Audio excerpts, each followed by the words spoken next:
port de Villefranche-sur-Mer, Hubert Bonnefond, jeune chercheur, et Jean-Yves, marin, partent en mer pour trouver des algues, mais pas n'importe lesquelles. Celles qui les intéressent permettent de fabriquer du carburant, car rouler à l'algue, c'est désormais possible. Ces algues sont microscopiques, on ne peut pas les voir à l'œil nu. Pourtant, elles pullulent dans la mer, ce qui pourrait représenter une véritable manne énergétique. Pour les récolter, il faut s'éloigner de la côte, car elles sont en plus grande quantité dans les profondeurs. Là, mon petit Hubert, il est pas beau celui-là? Alors là, on vient de faire un filet de 50 microns à 75 mètres afin de concentrer les algues. De types d'algues qui existent, il y en a plusieurs millions, même si on ne connaît pas les nombres exacts. Et nous, ce qui nous intéresse, les espèces intéressantes pour les biocarburants, ça va être une petite vingtaine. Et si cette vingtaine d'espèces d'algues intéresse les chercheurs, c'est parce qu'elles sont très riches en lipides et qu'on peut donc en extraire de l'huile. Et l'huile, c'est la clé pour produire de l'algocarburant. Olivier Bernard est chercheur à l'INRIA. Il travaille depuis 20 ans sur les algues et leurs propriétés. Certaines microalgues sont dites oléagineuses, c'est-à-dire qu'elles peuvent contenir des proportions importantes de lipides. Certaines espèces peuvent contenir plus de 50% de leur masse en lipides. Et ces formes de lipides peuvent être transformées en biocarburants. Mais alors, comment peut-on obtenir du carburant à partir de ces micro-organismes? Hubert Bonnefond analyse l'échantillon prélevé en mer afin d'en isoler les algues. Elles sont ensuite placées en culture dans un photobioréacteur, un grand tube fermé éclairé, pour qu'elles continuent de croître et qu'elles produisent ainsi un maximum de lipides. Pour récupérer ces lipides, il suffit de les mélanger avec du solvant. Donc ici, ce qu'on vient de faire, c'est de séparer les différents constituants de la cellule, notamment pour avoir d'un côté les lipides qui nous intéressent et de l'autre côté les sucres et les protéines et autres constituants de la cellule qu'on n'étudie pas dans notre cas. Une fois le solvant évaporé, à l'aide de cette grosse machine, il ne reste que l'huile. Pour la transformer en carburant, il faut faire un peu de cuisine chimique. On mélange cette huile d'algue avec de l'alcool à hauteur de 10%. Et on y ajoute un catalyseur, une substance qui va accélérer la réaction chimique. Au bout de quelques heures, on obtient de l'algocarburant. Ce carburant à base d'algues est plus respectueux de l'environnement que la majorité des carburants. Les cultures de microalgues sont fermées, on recycle les éléments nutritifs, donc les engrais ne partent pas dans les nappes phréatiques. Et tout ça nous incite à penser que la solution biocarburant issue de microalgues sera beaucoup plus respectueuse de l'environnement. Autre avantage, comme les algues se nourrissent de CO2, leur bilan carbone est en théorie meilleur que celui des agrocarburants de première génération issus du colza ou de la canne à sucre. Le carburant aux algues n'aurait que des avantages, si ce n'est son prix. Le produire coûte encore très cher. Les prévisions qu'on a pu faire en imaginant des systèmes de production de microalgues à grande échelle nous amènent à des calculs de coûts qui seraient de l'ordre de 10 € le litre de carburant. Il y a un certain nombre de recherches qui doivent être menées pour faire baisser ces coûts.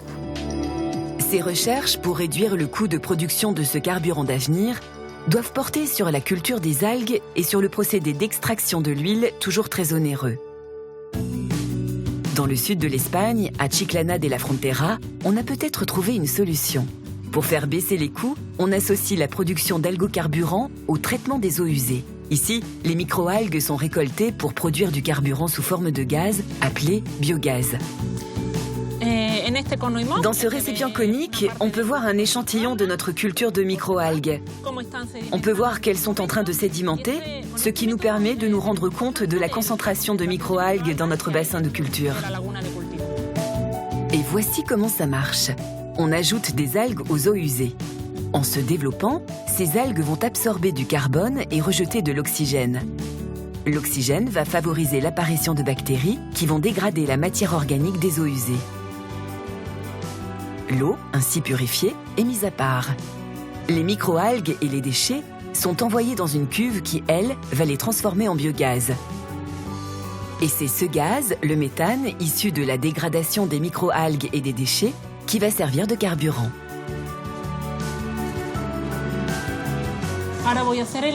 Je vais faire l'analyse du biogaz qu'on a récolté dans cette poche. Le premier pic, c'est le méthane. Et le deuxième, c'est du CO2. Ces proportions nous montrent que le biogaz que nous avons obtenu est de bonne qualité. Ce biogaz servira à alimenter les bus et camions poubelles de la ville à partir de 2015. Ce projet reste pour l'instant unique en son genre et il faudra encore patienter quelques années avant de trouver ce type de carburant vert à la pompe. Mais un biochimiste près de Bordeaux, Pierre Caléja, n'a pas voulu attendre. Il est le seul en Europe à avoir déjà roulé à l'algocarburant. Sa société étudie plus de 1300 souches d'algues pour identifier les espèces les plus productives. Voilà, alors regardez ça par exemple, vous voyez. Là, c'est magnifique. Là, il s'agit d'une colonie qui est pure à 100%. Après les poissons, les crustacés, on s'attaque à ces êtres qui ont une potentialité hallucinante en fait. Et on commence à peine. On lève tout juste le voile sur la production de ces êtres qui vont, moi je pense, peut-être pas révolutionner le monde, mais apporter vraiment beaucoup à l'homme. Ce biochimiste est un des rares à avoir déjà produit du carburant aux algues dans son laboratoire. On pourrait aujourd'hui exclusivement rouler à l'algocarburant. Si cela est possible techniquement, la législation en vigueur ne l'autorise pourtant qu'à hauteur de 7%, comme pour tous les agrocarburants. Il faut donc encore le mélanger au diesel. Donc là, ça c'est la partie déjà biocarburant que tu vas incorporer au diesel.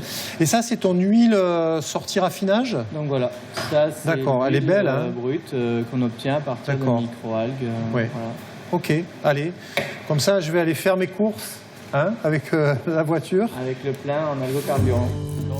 Alors comment un moteur réagit lorsqu'on lui injecte de l'algocarburant ?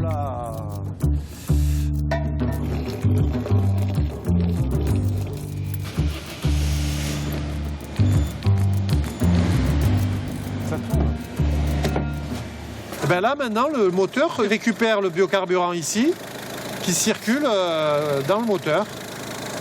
Vous voyez, ça fonctionne très bien, parfaitement. Maintenant que nous avons démarré la voiture avec de l'algocarburant, c'est parti pour un tour. Ça fait déjà maintenant un petit moment qu'on produit ce biocarburant à partir de microalgues et on en a produit quelques centaines de litres et ça marche parfaitement. L'algocarburant, ça roule, mais il est loin d'être disponible pour tous à la pompe. En France, on n'est pas encore dans la phase de production industrielle de cet algocarburant. Et cette production industrielle ne peut se faire que par un accompagnement politique de l'État ou de l'Europe. Les scientifiques estiment qu'il faudra attendre une décennie avant l'arrivée de l'algocarburant dans les stations-service. Pierre Caléja conserve donc une longueur d'avance.